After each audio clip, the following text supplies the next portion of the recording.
ଜାଣିଛନ୍ତି ସାଙ୍ଗମାନେ ଯଦି ଆମିଷ ବାରରେ ଯଦି ଟିକେ ଆମିଷ ନ ଖିଆ ହେ ନା ପେଟକୁ ଜମା ଭାତ ଯିବନି।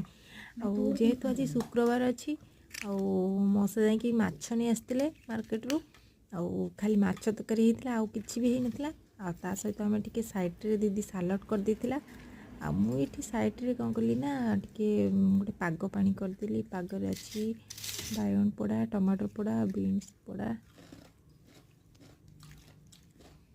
ତାପରେ ମାଛ ତରକାରୀରେ ତ କେହି ମୁଣ୍ଡ ପଡ଼ିଲେ ଖାଇବେନି, ସେଥିପାଇଁ ମୁଁ ଆଜି ଇଚ୍ଛା ହେଲା ଟିକେ ମାଛ ମୁଣ୍ଡ ଆଉ ପିଆଜ କଞ୍ଚା ଲଙ୍କା ତାକୁ ଛେଚିକି ଖାଇବା ପାଇଁ।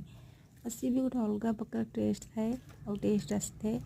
ଆଉ ମାଛ ମୁଣ୍ଡ ସହିତ କଞ୍ଚା ଲଙ୍କା ଆଉ ପିଆଜ ଗରମ ଗରମ ଭାତକୁ ବହୁତ ଟେଷ୍ଟ ଲାଗିଥାଏ। ସାଙ୍ଗମାନେ ଯିଏ ଖାଇଛି ସେ ମଜା ଜାଣିଛି। ଓ ଦେଖିପାରୁଥିବେ ମାଛ ପିସ୍ଟା ବି ଆଜି ବହୁତ ବଡ଼ ଆଉ ମସ୍ତ ଥିଲା। ମାଛ ପିସ୍ ବଡ଼ ଥିବ ନା ଖାଇବାଟା ପୁରା ଜମିଲା। ଆଉ ମାଛ ପିସ୍ ମଉସା ଆଣିଥିଲେ ବହୁତ ବଡ଼ ପିସ୍ ଥିଲା। ଆଉ ଆମର ରେଡ଼ି ହେଇଗଲା ସାଙ୍ଗମାନେ। ମୁଁ ତ କମ୍ ଖାଉଛି କାରଣ ମୁଁ ଡାଇଟିଂରେ ଅଛି। ଆଉ ହେଲେ କ'ଣ ହେବ, ଆଇଁଷ ହେଲେ ଟିକେ ଭାତ ଟିକେ ଅଧିକା ଟିକେ ପଳେଇ ଆସୁଛି, ଆପଣମାନେ ଦେଖିପାରୁଥିବେ। ଆଉ ମୋର ଖାଇବାରେ ଏତେ ଭାତ ବହୁତ କମ୍ ବି ମୁଁ ଆଣିଛି।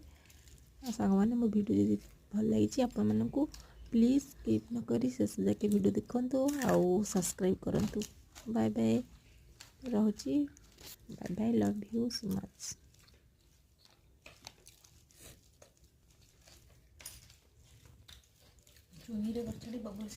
ଘର ପାଖର